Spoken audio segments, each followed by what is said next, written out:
Hello, everyone. Welcome to another episode of West is the Best. Today's conversation is looking and focusing at community partners. And today we have a great panel. I will let Megan go ahead and turn it over to who we have today. Thank you, Marcella. Marcella, I'll pick on you first.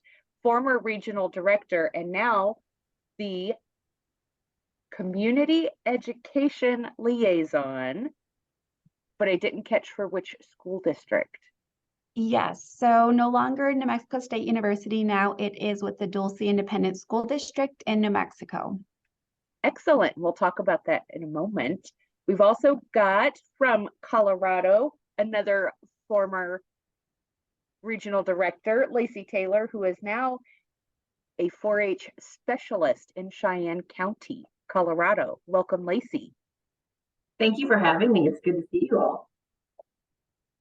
From Idaho, we have Claire Sponseller. Claire is an area extension educator with University of Idaho, and her area is the entire state. Welcome, Claire. Hello. And our most recent inductee to the Regional Directors Club, Marlena Griesse from Colorado.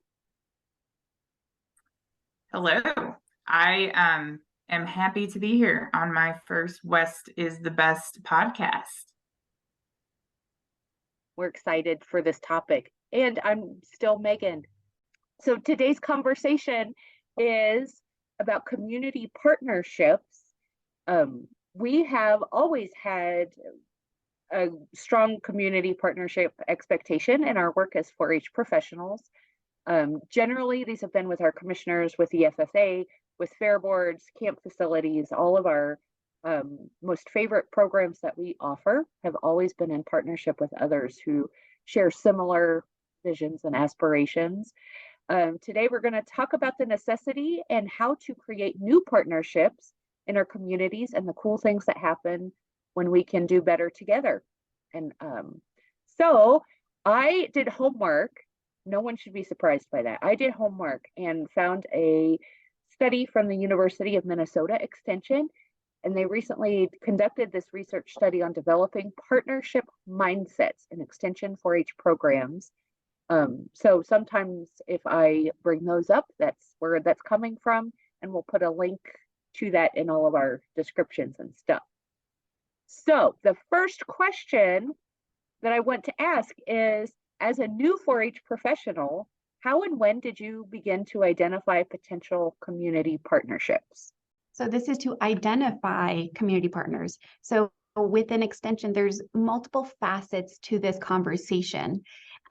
Being a new 4-H professional, that was probably lightly overseen part of my orientation when I had someone come in from the state 4-H office and was like, okay, you're going to be a conduit to a whole bunch of different things, decide how you're going to embrace them without allowing them to take over. And that was probably about it. Then to identify, there were some that were handed to me, like Fair Board, complementary to FFA. So you hear these names, they're very, I think, consistent to Extension overall. The individuals that sit in those seats will determine how, I don't want to use the word easy, but how much communication comes back and forth. So the transparency, the partnerships, and identity is easy. I would say to actually practice is probably one of the most challenging parts. I was going to say, it sounds like you've got a little bit more onboarding than I did. Not saying that I got onboarding, but it wasn't really in regards to community partnerships. A lot of times you got passed the buck from the person you inherited the position from. And here's kind of like what you're saying, Marcella, here's the standing relationships. But a lot of it is, my first position was in a small town, small office. So you had to figure it out on your own, or you had to leverage the resources you had, which obviously for us usually is volunteers. So I immediately went to volunteers and started trying to talk to them and who they knew and how we could pull things together. And so we had some of those standing relationships, fair boards, commissioners. We were heavily involved in the Chamber of Commerce and things like that to kind of, everybody did everything, you know, so you had to be involved in all those pieces to kind of know the players and figure out how each group and each person ticked to make it work for 4-H and then our benefit. But I used volunteers though a lot, is they, you know, they were our sources. They know our program, they know the communities. And so I probably leaned on them a lot as well when I first started out. I was going to say Marcella needs to come to either a regional or a national and give us an onboarding workshop that says, here are some tips for connecting to partnerships. Something that, I mean, I think that it truly depends on the county or the program you're going into, whether it's multiple counties or whatnot. And it depends on how, because like she said, the very first ones that you typically inherit are those fair boards, those livestock committees, horse committees, or, you know, scholarship committees, whatever they may be. But how wonderful it would be to come in and say, okay, I have these, great, but here are some other partnerships that I can lean on if I identify with them. Just because I know, to me, that was my saving grace when I developed those partnerships outside of the traditional ones I inherited. So in Nebraska, I do remember when I went to like new staff orientation or new 4-H staff orientation, they did talk about like community partnerships being that like two-sided thing, like they need to be getting something out of it and we need to be getting something out of it. And when I started in Nebraska, one of our big pushes was career awareness, readiness, preparedness. And so that was actually kind of what led me into some community partnerships, is because I could have this veterinarian, or we had a quilt workshop done by a quilt shop owner. And they could come in and build their business and also like introduce these kids to their career or entrepreneurship or whatever that was. So that's kind of how I got led into it. But I do remember we had that conversation about how it really needs to be a true partnership for it to be sustainable.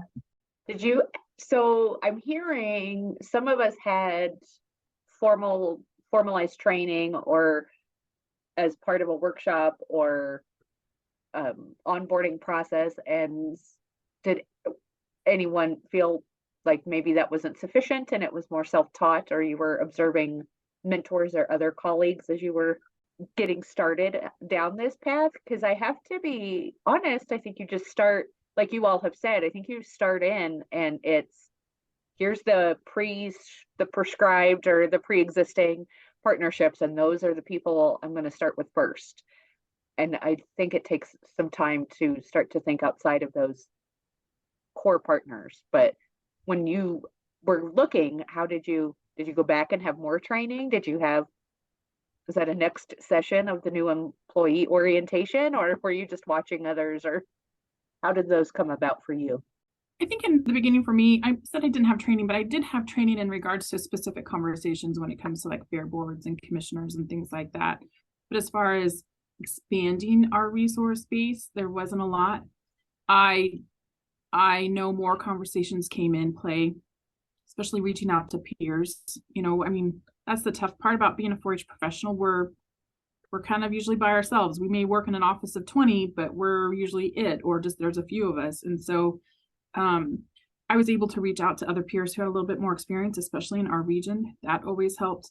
The other thing too is kind of like what Marlena was saying a lot of the community will kind of let you know what their needs are anyway. And that kind of starts a train track of just going down the track and kind of making some things happen. And you kind of figure it out as you go, because there's such a depth of resources available to 4-H professionals, and you don't get a lot of that information on the beginning because they're so extensive sometimes and there's so many layers. And so the more I was on that train track, the more I found, oh, here's this template, or here's this already established, or, you know, use this. And And so some people might look at that as frustrating, but to me, I kind of appreciated it because it was there when I needed it, but it wasn't overwhelming in the beginning. And some of it you kind of found out a little bit to kind of help direct conversations before you needed to, but it was there. I think though, talking to peers and finding out there's more resources to help kind of use templates and set the framework for how to move forward really helps too, though. I was just going to say, I totally agree. Within my experience, this is going to be, as far as community partners, what makes or breaks a program, because we rely a lot on volunteers and other organizations. As an extension professional, I found that I always had to keep youth development at the basis of my decisions, because it was so easy for me to be wrapped up in other missions and other competitions and other realms of agendas, that decisions had to be made on what's the most beneficial aspect of youth development, and where's my non-biased perception and view on everything to make sure that the other pressures didn't influence the direction of going. Extension is very unique in that we look at a lot of our programs based on our community needs, and that's incredible and great, and that's something to be embraced on. When you start gathering community partners, I think at some points you have to tread lightly within the political realm of things, because you do have commissioners, you do have these other tri-partners that are built in.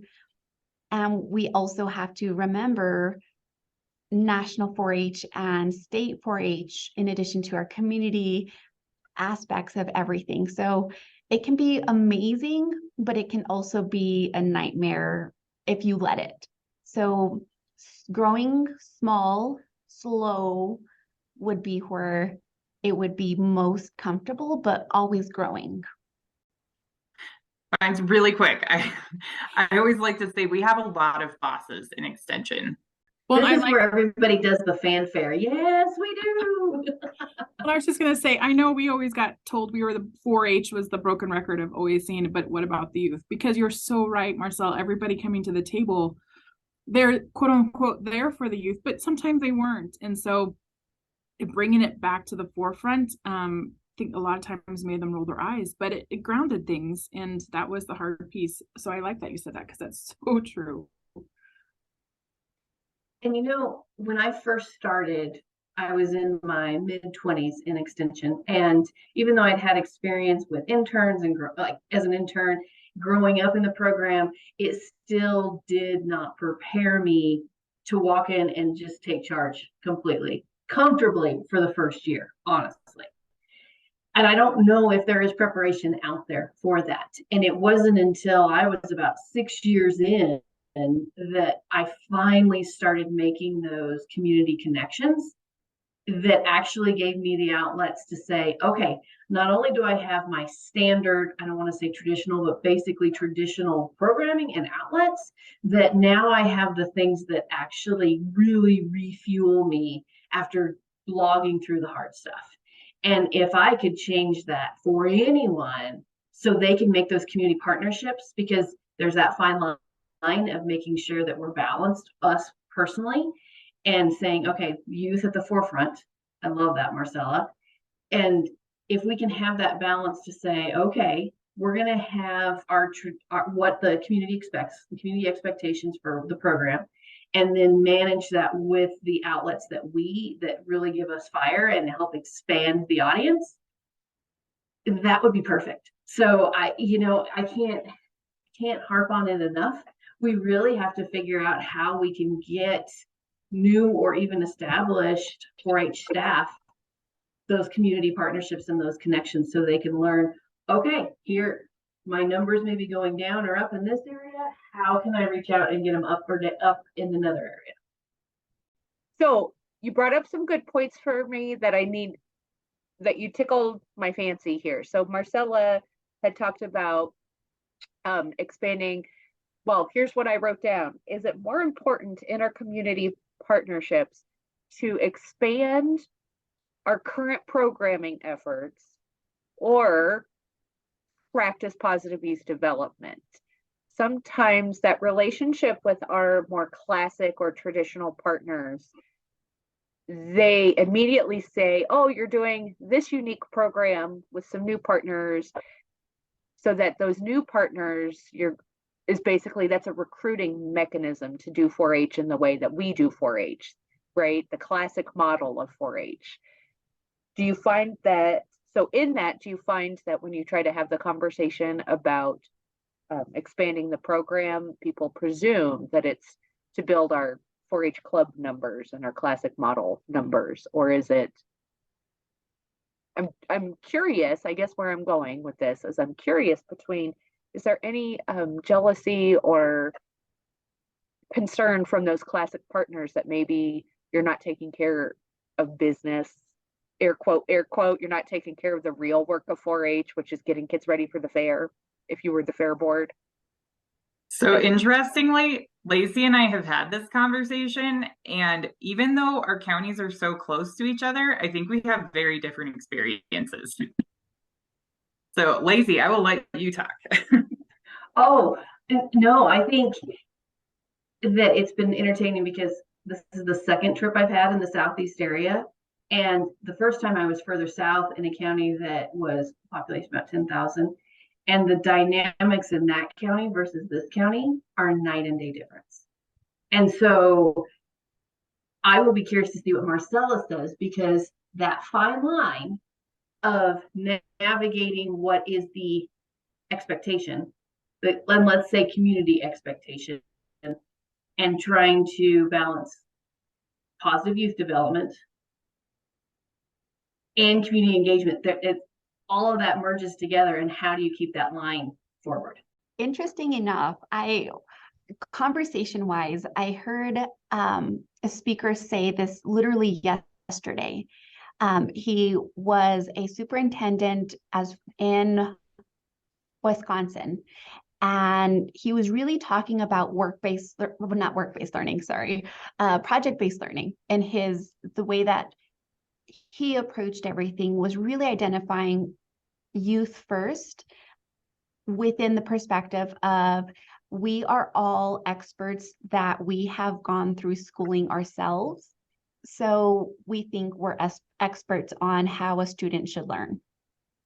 And the profound, oh my goodness, is a lot of times the application within 4-H is we have families who've been in 4-H for generations, and they know our job within our aspects of interaction, but they don't know the big picture of our multiple bosses, like Marlena said, and our different priorities and our policies we have to bound for, and the conversation and perspective of keeping that fine line that we're youth development.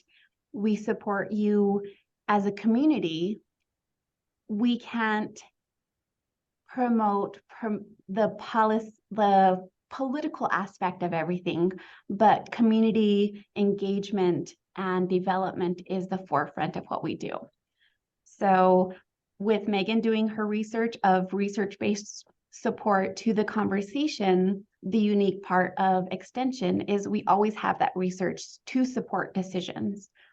And it is, as far as reflecting back onto my extension career, there were times that were super frustrating because I felt like the bad person of, I have to stick to policy because this is my job.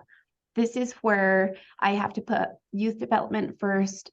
And whether it was shooting sports or county fair, making those decisions within those bounds of having it consistent. And it is very challenging. And the speaker yesterday just made everything click, as far as sometimes we draw upon our own experience thinking we're our expert, but we're not in that person's position within the bounds of what they're doing.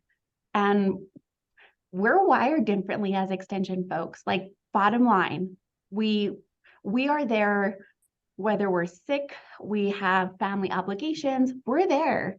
And sometimes it's one of those things, we have to make those hard decisions and have those courageous conversations to ensure that we're still doing extension mission and 4-H practices on the bottom line. And I think what makes us such a bad guy sometime, though, Marcella, to follow that also makes us the good guy. I think that's why a lot of people kind of go towards us, because they know we're going to keep that PYD piece at the forefront and youth at the forefront and keep us grounded. And so they know where we stand no matter the situation, hopefully, because we do put that as a priority. And going back to your original question, Megan, I say if you build it, they will come, so it's nice. It's easy to kind of get caught up in the excitement of some of these different things that community partnerships can bring. But we have to still kind of take it to a point and then let it go from there. And if they're interested, let them explore. But that's our job as 4-H professionals, is to show youth the possibilities and the opportunities and get them excited, and then let them flourish and thrive on their own. We can only take them so far, but that's our role, is to really embrace that, what the unique situations are, and bring things to them, and then let them take their path from there and go a little bit more specific. But to serve our whole audience, our whole youth audience, our volunteers, our program in general, we have to be that pivotal point. We have to be able to know when to say no. Well, we had our Colorado State University is offering a huge rural initiative, and the Board of Governors has organized and budgeted money to provide resources to our rural counties. So basically everything off the Front Range of Colorado. And part of that is the Rural Action Project, and it is getting together communities to help come up with activities or events or programs, some sort, to sponsor and get your community thriving. Well, it's $5,000. It's roughly, you meet 3 nights. You have speakers that are zoomed in, and it's coordinated effort to say, how can we get our community to have some type of activity? And during this conversation in Cheyenne County, our community care coordinator was there, and we were all talking because we have an economic development there. We have a little bit of representation or voices from all across our county. And it was fascinating to me because even though I knew this, hearing it refreshed by another youth-driven organization of saying, hey, instead of everybody doing one single thing, why don't we launch in and partner and do work on the existing things? And even though that is not a new concept, it became novel to me within the last couple of weeks, because here we are, instead of me having to go to one of my leader groups or to my 4-H council, I can say, hey guys, guess what? We have this opportunity here because this entity is hosting this. And instead of all of us having to man everything, we can partner with them because everybody is actually communicating within the community. And it just, all of a sudden, I've been in extension 14 and a half years, and all of a sudden I was like, oh, here we go. Here's an opportunity that instead of wearing myself out, youth is going to be at the forefront. And yes, it's going to require a little bit of extra effort, but it connects us with different people. I love that. It reminds me of Priority Day, the first Priority Day, that we went to back in Memphis, I think. And Dr. Freeman was giving like the capstone address, and the most powerful thing she said that I still to this day reflect on was which youth in your community are not the right fit for 4-H, who doesn't deserve to be in 4-H in your community. And that was such a powerful concept in my world that I brought it home, and we started to talk about it with our 4-H council, one of our greatest partners, that and they also embraced that philosophy and started to see things differently because we're small, we're rural, we're very ag based, and they really latched onto that concept as well and got behind the ideas and the support of, one, viewing opportunities to get other youth involved in 4-H differently, but also wanting to every youth in our county to experience 4-H in some way, shape, or form. And then that mushrooms into the whole conversation that we've been alluding to, is that not every 4-H experience, not every 4-H participation is going to look like our classic model program. They're not going to always go to 4-H club meetings. They can experience 4-H in a way that's unique to them too, and still get some good things out of it. So powerful concepts, powerful conversations that you reminded me of. And to revisit your question as far as talking about our traditional program of 4-H. So the other reminder to that is within New Mexico, we have those 3 tiers of delivery. So we have our traditional clubs, we have our school enrichment, and then we have our special groups, special interest areas. And nationwide, those looks different. We compare projects, New Mexico to Colorado, to Wyoming, to Idaho. We all have various topics, but the basis of that triangle is youth development, mastery, that belonging, allowing us to have those leaderships. And I think that is the biggest part of reminding individuals of conversation, that 4-H is youth development first. And those conversations flow a little bit more when we start having youth self-advocate. And it's a big conversation when we start talking about youth having conversations with adults and empowering that perspective of conversations. And that grows from even fairs to community events. That's where, excuse me, some of the conversations go from community engagement and making sure every community member has a place at the table, and why the unique part of county councils and other avenues have that place, and advocating in partnerships, because in the end, they're the ones who, good, bad, or indifferent, they're the ones who see the effects of the decisions. I have to tell you all, yesterday I had my second half of our council officer retreat, and we had a little bit of, actual work besides all of the engaging the community in different ways. And we were sitting there going over what our April meeting looks like and whatnot. And all of them from our different clubs all voiced the same thing. We appreciate at council because we have the voice. And we've started doing that on the club level, that if we're the ones really pushing the meeting and essentially putting the parents in the back of the room or outside of the room, they said that they all were able to get more headway and get things accomplished in the meeting, which one scared me a little bit that the parents were being maybe too aggressive, but it also excited me that every single club that was represented yesterday said, we are willing to take this forward, move it forward, and voice. If we are youth driven, then we can make the best decisions and have a conversation. And I was excited. Isn't that wild? I love when we can turn our own best partners, those that on our advisory teams or our councils. I love when we can flip them into starting to see a more global picture of what we're doing. It is, and they were all of different ages. Yeah, I mean, we had a senior in high school that said that, and we had a 6th grader say it. So it was a variety of ages that said, we yes, our leaders are good, but it's nice that we can take a little bit more command, and they felt confident enough to do that. I was too.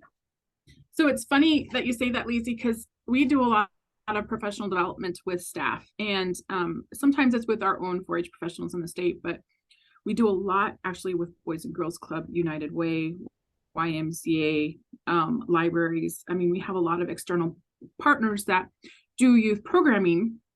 But to toot our own horn, 4-H has always done it better, I think. And we always come through that PYD lens. And it's funny because in our training, this is for a STEM education program. And so we have STEM in there, and we talk about the program itself, but we come through a PYD lens and we talk about community partnerships, because for this particular project, it has to has to be done within the community itself. It's a resource to get out there to help the community get more STEM access to STEM education. And it doesn't do good if it sits in one person's pocket and is never used. You know, it's got, and it's funny now that we've been doing this for a couple of years, listening to Boys and Girls Club and United Way and YMCA in that youth voice piece, they had never considered really before, not to the level that we do within 4-H. And so we tell them hands in their pockets, you know, keep your hands in your pockets, let the kids do this, let them figure it out, let them, you know, and so now listening to conversations now that folks have been doing this for a few years, they're really starting to kind of get on where our 4-H professionals have been for years. And it's exciting to see, but it just makes me that much more proud to be within 4-H, because that's, I think, one of the cool things that we do so well, and why we are able to make so many things happen for our youth and our programs, is because we are that kind of pivotal point in the community. Oftentimes there's a lot of other people doing things out there, but nobody does it like we do. Nobody does it, I think, to the level that we do. And so to hear your kids say that, and I know that's being said over here, it's kind of fun to validate that that's still the one cool thing that's consistent across 4-H is we do it better than others. There's others doing it, but nobody does it like 4-H. I love hearing that. Oh my gosh. It's neat to hear. That's wonderful. And a perfect segue to my next section for you all. On the New Jersey 4-H website, they have a whole page devoted to partnerships, which I don't know, maybe I got on the back end, I don't know, but anyway, I found it. So they, their principles for developing a community partnership start with begin with the end in mind, ascertain the informal education needs met and unmet of youth in the community. So identify community needs. 3, identify the appropriate program, not to compete with other organizations, but to meet needs that are currently unmet. 4 is assess current programmatic strengths, opportunities, and challenges. Seek to discover the underlying causes of the challenges. Step 5 is know what is needed, assess the resources 4-H can provide. And 6 is ascertain the roles suitable for 4-H before entering into the partnership. So my question, I'm not asking you to identify each of those things, but those of you who are our guests, would you, 1, recommend that layout, and 2, and then how did it apply to some of your community partnerships? Or did you use an absolutely totally different method? Or like most of us did this and then went, oh, here's some things that back up exactly what I did. I would agree for things that have happened with me. Looking back on this, I can definitely check those boxes off. I did not have this list, and I like lists, so I probably would have followed this if I had found it. But yeah, I definitely for sure started with the end in mind. And sometimes I think that drives people nuts because I'm probably a little bit more of a bigger dreamer than other folks, where some are a little bit more grounded. But if we're going to go do something, let's go all in. And I think that makes people panic a little bit. So I think that might be a difference for some other folks, because, what do you hope to accomplish? And if that's all you wanted, that's fantastic. But yeah, I can definitely see this fitting in with what we've done before. So some of their other information that they shared on this New Jersey website was make sure that you have common vision and similar goals. Partners with similar youth development philosophy and goals, ensure potential partners understands what the 4-H youth development framework is. And then they have a neat section, in my opinion, true needs versus true partner relationships. So moving beyond the letter of support into a long-term relationship that complements each other. I thought that was a powerful thought process, as it's not always, sometimes our partnerships are on paper and we support what they're doing and they support what we're doing. And then moving from that on paper partnership into like actual real partnership is an interesting thing too. But I'm going to add to that, Megan, though, that's where it gets really complicated in our job is we may have that, but then that person leaves that post. So is your relationship with the entity, or was it with that person that was there? And so now you have to start all over with the new person. And oftentimes it was with the person, even though they're representing an organization, and you start all over. And I can tell you, like, especially with FFA, you know, sometimes we had FFA advisors come and go, and a lot of times I felt like I was training the new guys every single time. You know, there was a few core ones, but they just were hands off because they've got the kids that are eager and willing. And so let them spend all the time for the fair prep. And then they go, and then you'd be stuck kind of carrying it. I mean, so it just depends. But I think that's still kind of, I wanted to throw that point out there is you still may be with that partner, but they're representing an organization, but it may not be the organization you still have that relationship with. So it kind of complicates things a little sometimes. And I've found that very much so with communities that care in our here. We just recently switched, and so it's been a big change for sure. And don't you find that true even with your non-traditional partnerships, but also the fair board, the county commissioners, the relationship that you have with the entity is really the people in those positions, like Claire had said. And so what's previous, real life example from Goshen County, Wyoming, commissioners thought Megan was great. New set of commissioners come in and decided maybe she's not so great. What? Where'd that come from?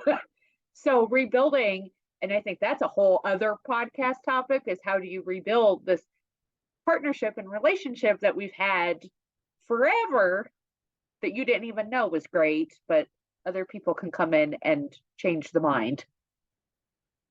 Absolutely. That would be another workshop presentation that we all need in the form of professional development, survival, work-life balance, because I echo that completely. I've been through finally getting to where I really had a high functioning livestock committee, horse committee. Notice it's typically the traditional clubs, but I've finally got those. And then all of a sudden I left and that dynamic changed. And then I come here, I had a traditional fair board that had been functioning and operating. And then going into 2020, the commissioners decided to revamp the fair board and the fair completely. And since then, best relationship with the fair board I've ever had. And now I'm in sheer panic that we can't ever change that. It's funny because when you finally get something that really is working and you have all those trusting partners, I'm on the verge of saying, oh, I don't want to lose that. How can I keep that? But I know I have to be flexible enough because ultimately it will change at some point in time. But to counter that too, Lacey, though, you can look at it in 4-H as well, though. Like usually we're one or maybe two people on a county. And then when that position is vacated, there's sometimes a huge hole left there. And so I think when we go back to some of our earlier conversations of PYD is so important, that conversation is so important, that communication is so important. Hopefully, if we've done our due diligence of reminding folks that youth are at the forefront, we need to do this through that positive youth development lens. Hopefully, some of that will have filtered out to some of these other community partners, and it won't be such a halt, a stop when they leave or our 4-H position opens up, because they've got the intrinsic awareness of this is why we're doing what we're doing and who we're doing it for. I know fair boards still have a different role, but you know what? We're still a majority of attendance, and families are still a majority of attendance participation at these events. So they do have that dollar piece, but at the same time, they do have this audience they have to serve. So I think we can still be communicative and also transparent, and hopefully as relationships change internally or externally, that still will kind of sit there on the table. Absolutely. And the one thing that I have to keep reminding myself of, every year is essentially a brand new year. Is in the 4-H year.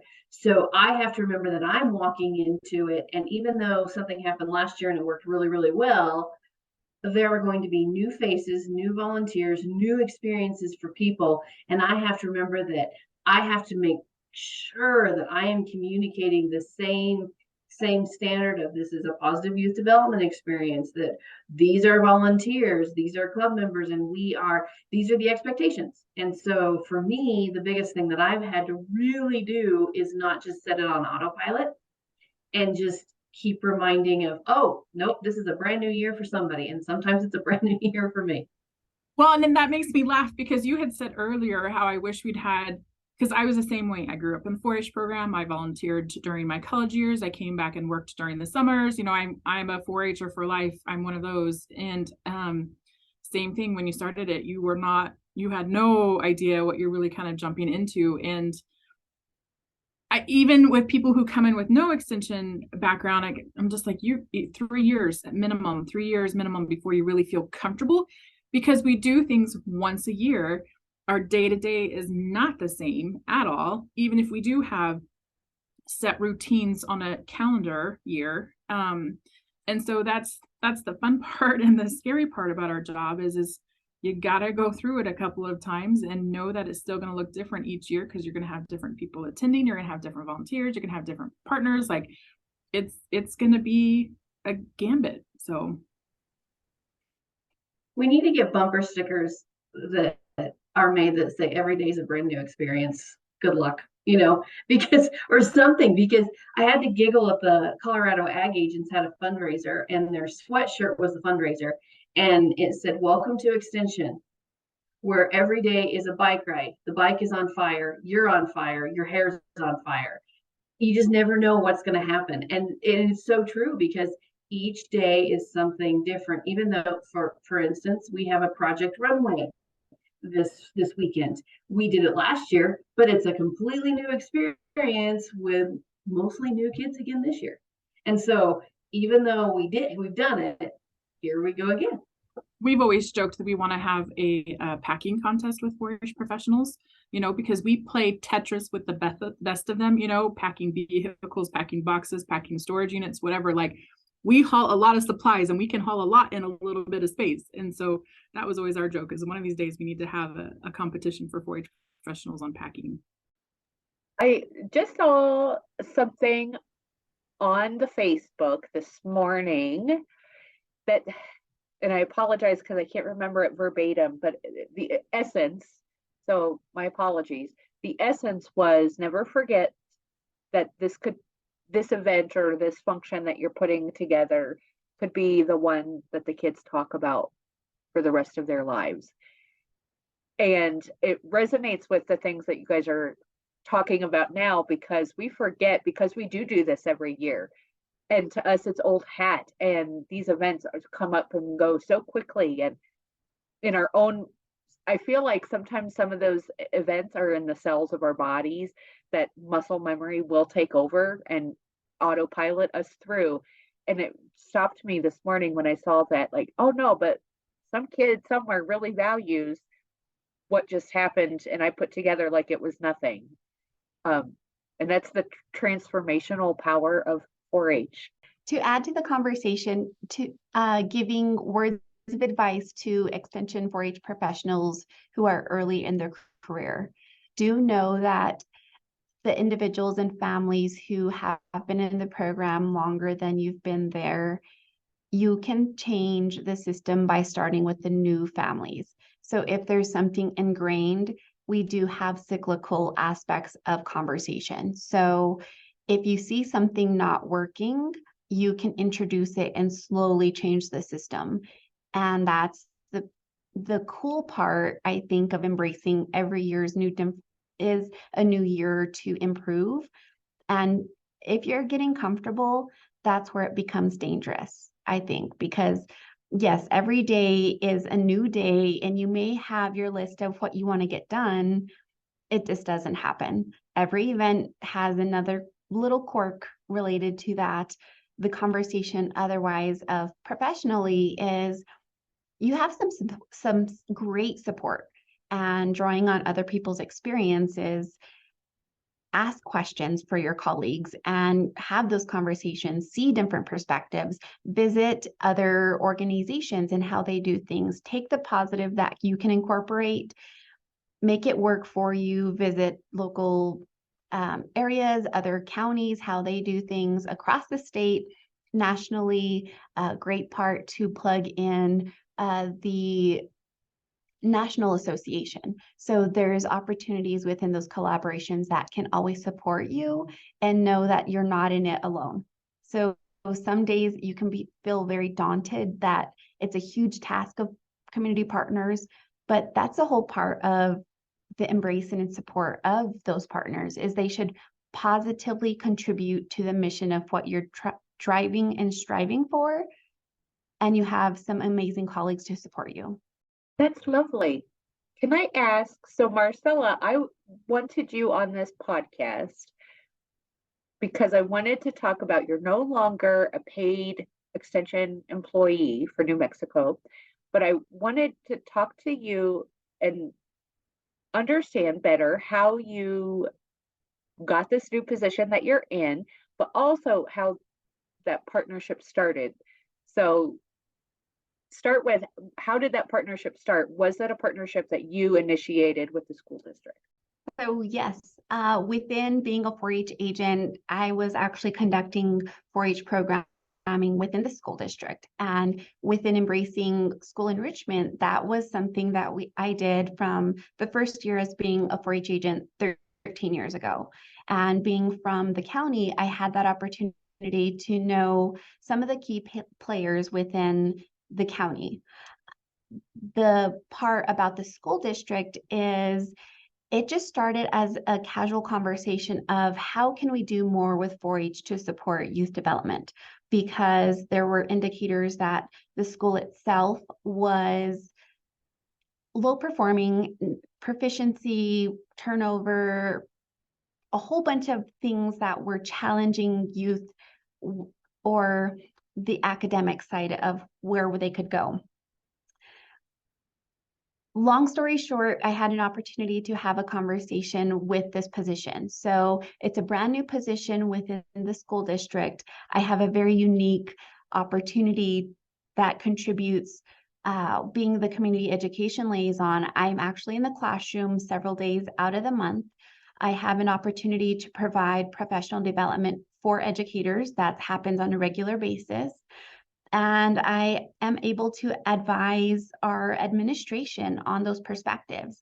Megan and I have had several conversations, and her observation of my stories is I'm taking a very extension approach to K-12 because our superintendent has embraced 4-H as our project-based learning mission. So I'm incorporating 4-H within the various aspects of enhancing what we're doing.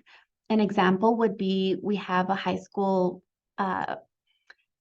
English teacher who is interested. So the premise of her freshman class is the United States or America as a quilt.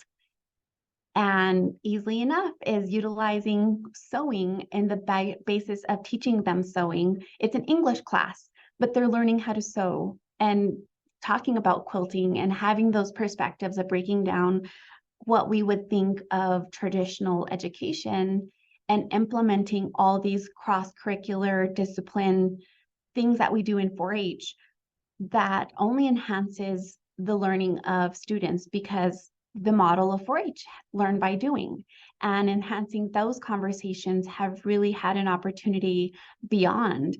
One of the other projects that I'm working on is the work-based learning program. So having an opportunity to provide students to gain academic credit while getting a paycheck, and having those capstones of conversation is another indicator of the basis of what I did in extension to what I'm doing now in my current position. So it's new. I've only been here since August.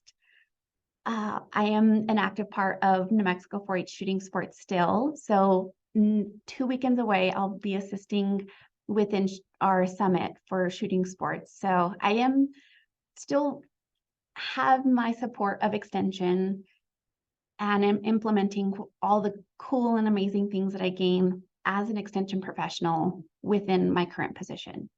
Thank you. I am personally fascinated by what transpired for you over the summer.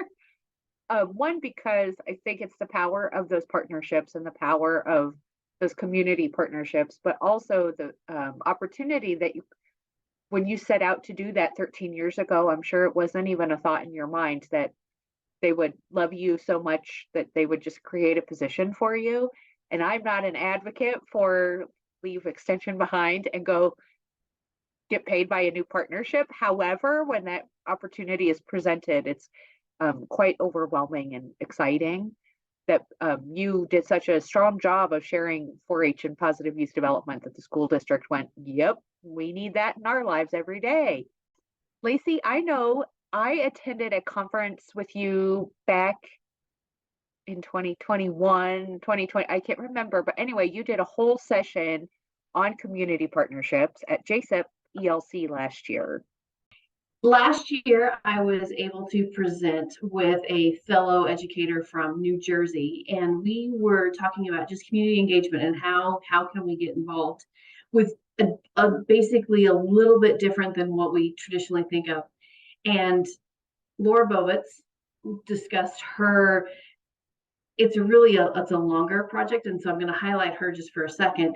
She works with her 4-H youth, and I believe it's their county council, and they have a series of haunted houses in the month of October, and all the funds that they raise from that goes to buy Christmas or holiday season gifts that then families that are socioeconomically disadvantaged or challenged or facing whatever the season may be can come in and do the shopping, and then they have something to give during the holiday season. And it was absolutely inspiring, and it gives me goosebumps because they have been having that for over 20 years, and it's been sustained and successful even through everything the world has faced over the last 20 years. Looking at what my role in Cheyenne County was, I started here in this county in June of 2019, and I looked at this, and because I grew up in extension and my family has utilized extension for generations now, we used extension for everything. And that was the one thing that I really wanted to impart on in Cheyenne County, that when you come to the extension office, we're going to get the resource for you, whether it's in agriculture, family and consumer sciences, horticulture, across the gambit, because typically youth development is the first and foremost recognizable connection to extension. And while I didn't want to take anything away from that, I wanted to make sure I emphasize that extension is an incredible, impactful program for over 100 years, and the resources are there. So I created a Cheyenne County Night Out. It was set the first part of December in the middle of the week, and we said this is going to be an opportunity for the community to come check out the new extension staff, because everybody's always curious what they're up to. And I grabbed community partners, so I reached out to NRCS, FSA, the library, just across the gamut, Parks and Wildlife. I just said, look, what are the different resources that are here in our community existing? How can we showcase them to give them a platform, a forum for them to say, did you know we have hunter safety coming up? Did you know we have these different testing available? Did you know we have these farm programs? To get the youth component in, I looked up all of our different production numbers, and Cheyenne County is in the top 20 wheat counties in the state, producing state counties in the state. I said, okay, let's get some rolls donated. So we had Cargill, and we had them donate different rolls, and we had the youth say, hey, not only am I working out there in the harvest fields in June, but this is how it directly ties back. We pulled out beef production numbers, lamb, all of our different Colorado commodities. We even had peach salsa. So we had different food. So then we could spark the conversation where the youth would say, did you know that in Colorado, we have this many cattle on feed? It really tied everything together. So one, the youth component, I wanted to say, look, it's not just when you come to fair and you're buying that animal or that food and cake item. These youth are tying in from gate to plate.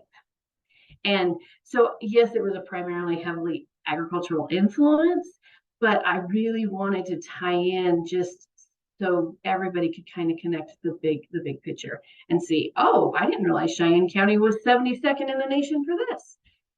And so it was a wonderful opportunity. We had a good turnout. And again, I think everybody was still really curious what the extension office was up to. And it was perfect. We had a variety. We had the sheriff's department, the entire sheriff's department here. Luckily, there weren't any crimes committed that night. So it was a great opportunity. And we really tried to modify that in 2020 so it could happen, and then 2021. And now we're looking at trying to evolve it into a picnic where people can come in and pick up different resources because we've had Girl Scouts, we have the different libraries, as I said. It's just really nice that we can offer that opportunity as a different connection. Quick question, is Cheyenne County 72nd in shrimp production?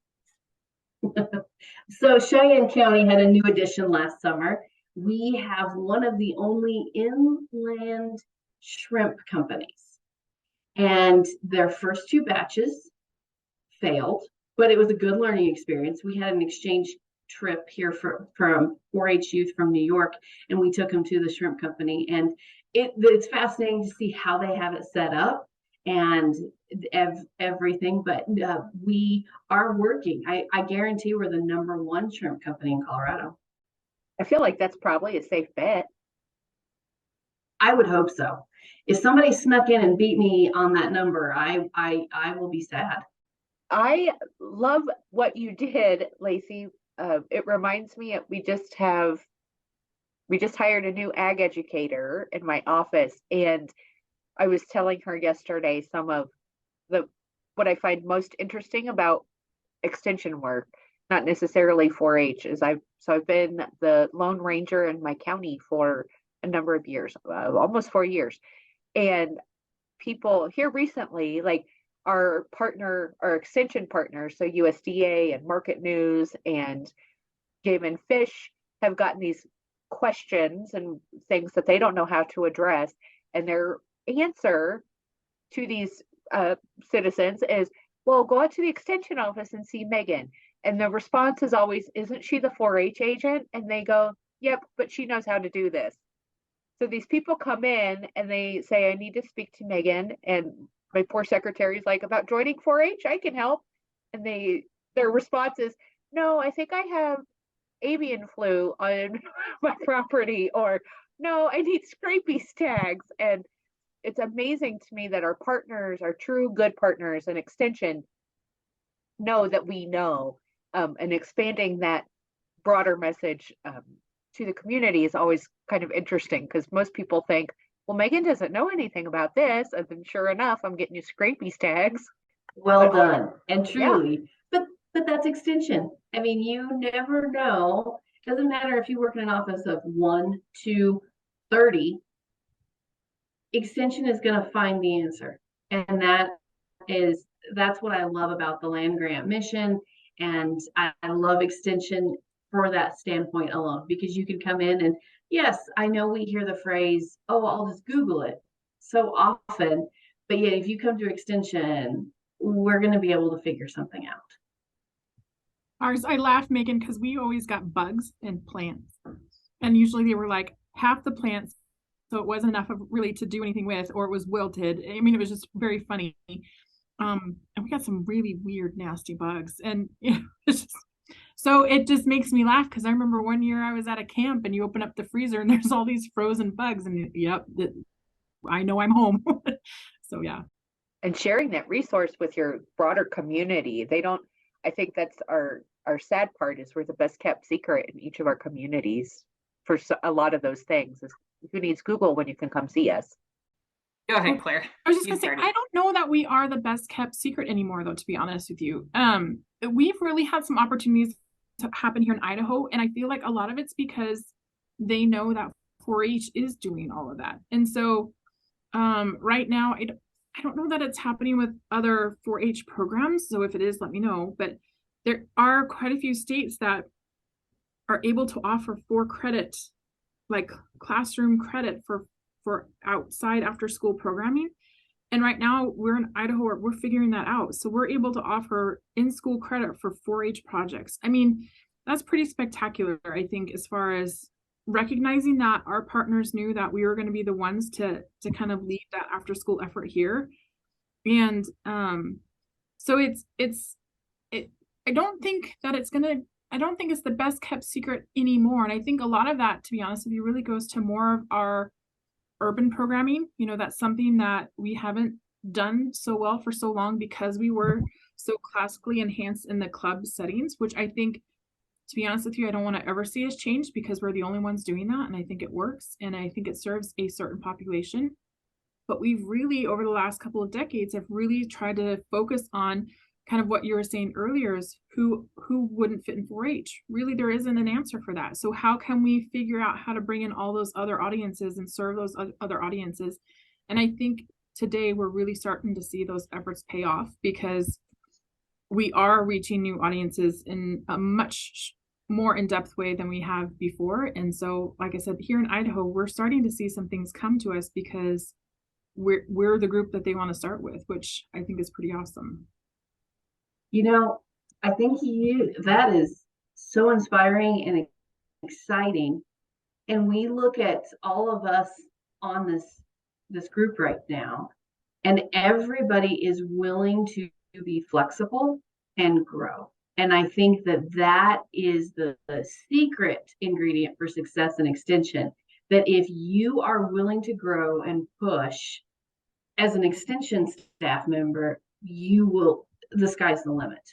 And that is one of the things with our partners. And that's why I think it's so key to develop those partnerships, because you'll be able to grow with them, and then they in turn will grow, and then they'll lead you to future connections. And it all comes around to, what are you willing to do? And that's the biggest challenge to not only those 1 to 3 year staff members, or those 30 to 50 staff year members, volunteers as well. If you're willing to grow and be flexible, the sky is absolutely the limit.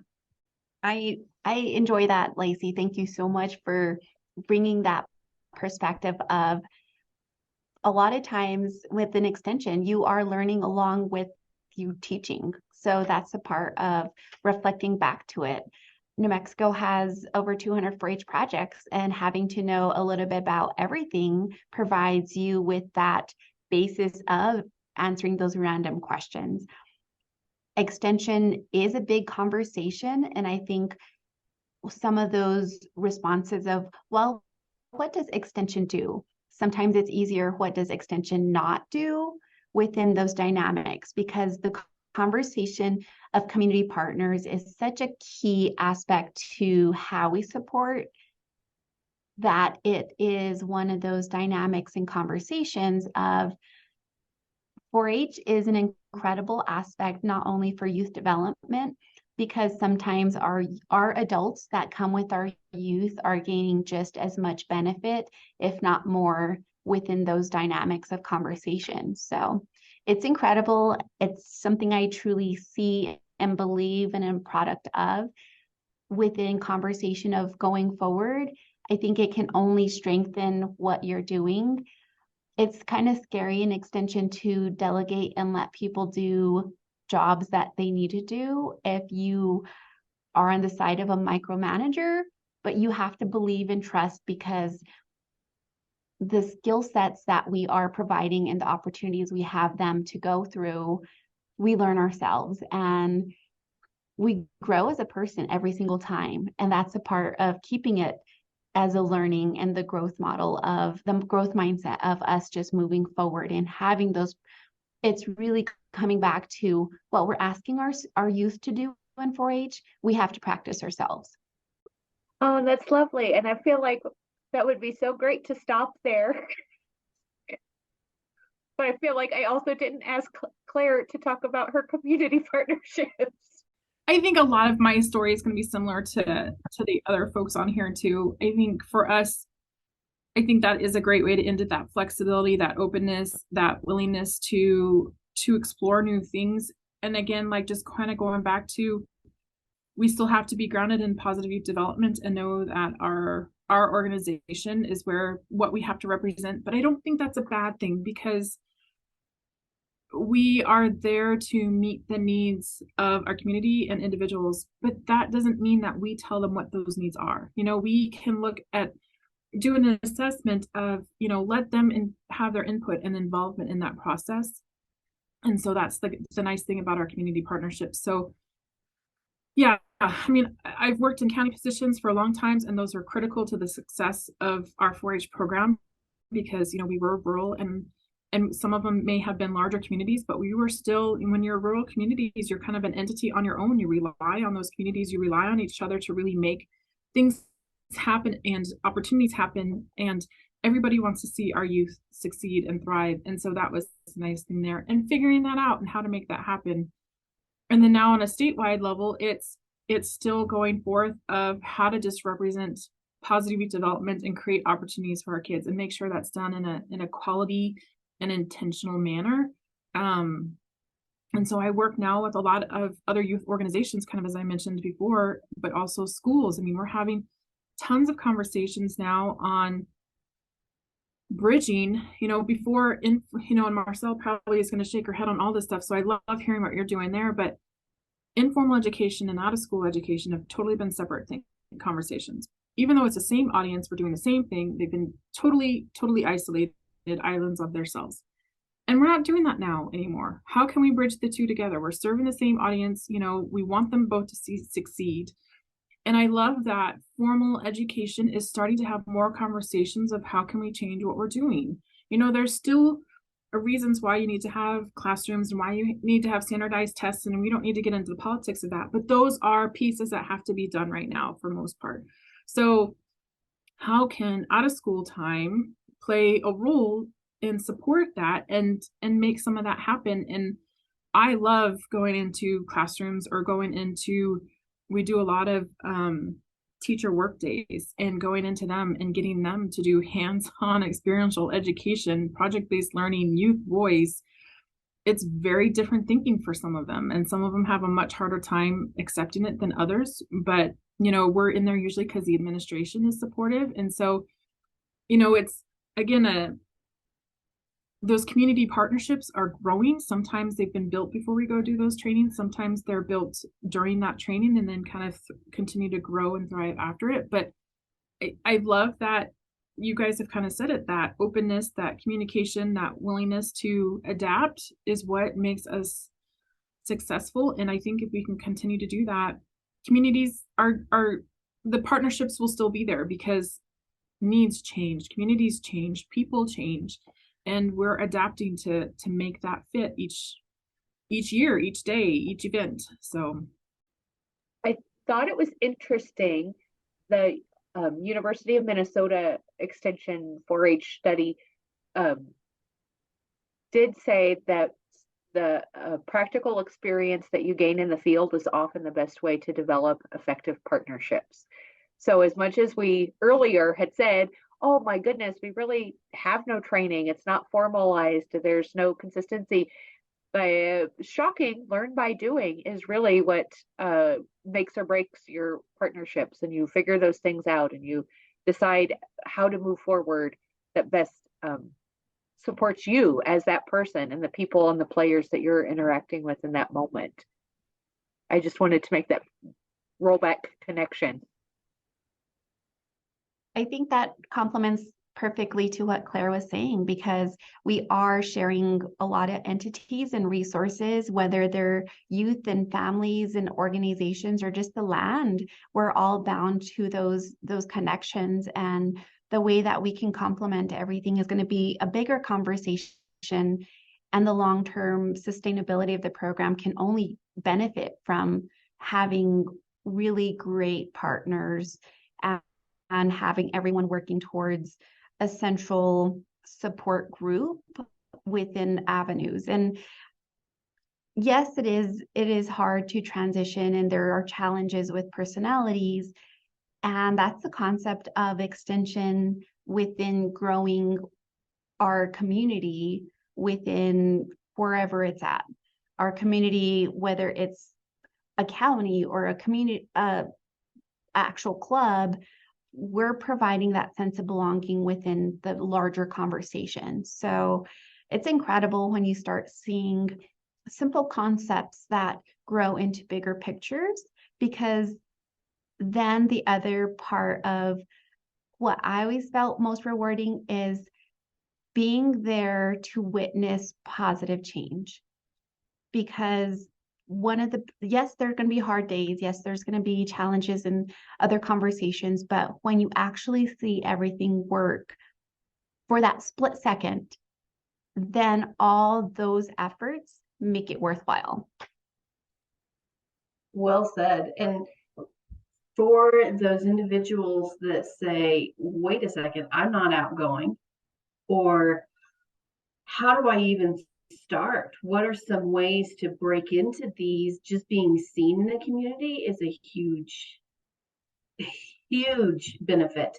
And, you know, two of the things that I try to do, and this is because this is my comfort level, I'll go to the local when the county is having the big county rivalry in football or basketball or whatever it may be. I'll make sure I'm at the game. One, because I love sports, but two, that way, I mean, everyone in the community typically shows up for the big rivalries.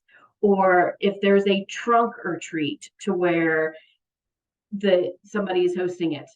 We showed up this year and we had a fantastic, I think we had probably more fun than the kids, but there are different ways for you to jump in and be seen in the community. And it may take 2 or 3, it may take 1, but just being seen, you'll start being recognized as, oh, they're here, they're present. And sometimes that's half the battle of just being present. You have to establish the individual, the personal connection, the relationship first. Yep. Absolutely. And for our small community, like I will tell you, get involved in your chamber in some way, shape, or form, because that seems to be in my community, maybe not yours, but that's where people do get together, and some of those partnerships and conversations can happen as well. That's a brilliant place to start, and you can learn what other people and places are doing and how you can get in with those other organizations.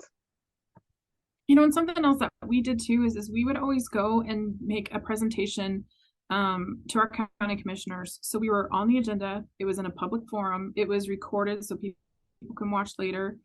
And it was good to have our different staff kind of highlight what they did. So they kind of knew the breadth of what we do, but they knew what we were doing and why we were worthwhile, because, you know, we all have to have that local funding piece. And so it kind of was another validation to the taxpayers of why we deserve to be included in that budget each year and considered. And so it was another way to kind of just, again, communicate and be transparent and who we're serving and why we're doing it and how far we're reaching. And that was a big boon for our partners as well, because they had a better recognition of kind of what we did, but they also, for them, it was another validation for why they should partner with us. You know, we were present, we were seen as this, you know, entity with integrity within the community. And so it was another validation for them to want to partner with us. You know, we made it enticing for them to come to us. You know, I've started doing this in every county that I've done it, offered this opportunity, and whether it doesn't matter the population size, I will take 4-H youth to our county commissioners either leading up to National 4-H Week or if they're meeting National 4-H Week. And then I'm publicizing that of them going and saying, hey, will you proclaim that this is National 4-H Week? And so the commissioners always get a kick out of it because they can say, oh, look, we're working with the youth. And it's usually in county minutes. It's published in the newspaper and it's on social media. And then I did steal this idea from one of our colleagues in the southern part of our area.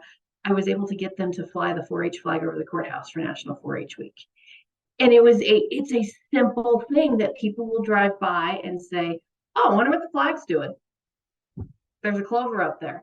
And then they start asking those questions. And those are that was a very easy way. I mean, I did a little prep with the youth just to make sure they weren't going in and saying something inappropriate or off the wall. I streamlined them to say, okay, what office do you hold? What projects do you take? What is something that you would like to request of these commissioners? Did they grow up in 4-H? Do they even know what 4-H is? And so they have done a tremendous job. And I mean, we've taken anywhere from, we have had some Clover buds the age of 5, and they talk. They usually talk more than the 18-year-olds, but those are just simple ways that we can get out in the public and show different things. I put pictures of everything in our local newspaper. It's actually daily here in Rocky Ford, so that means there's typically something 4-H related in there, like every day. Yeah, those folks, your local media folks are your best friends, I think, if you're trying to put yourself out there in the community, for sure. I have to tell you a little pick me up. We went to the big county rivalry was the last basketball home game of the year. Well, obviously his home was here. And they introduced all the seniors, and the one senior that has been in 4-H from the very beginning, his aunt is an extension staff member. I mean, it's 4-H is in the blood. And when they were going through interviewing all of the seniors, the first thing he said was, "Hi, I'm Ty Sheeler, and I'm involved in 4-H." And that was what his community passion was, and that was what he'd been involved in. And it still gives me goosebumps, because how many times do you hear that from a senior, that's their first thing that comes to mind. So I have little goosebumps over that one. And he's a really talented basketball player too, so that helped even more. Thank you so very much for joining us on our podcast today.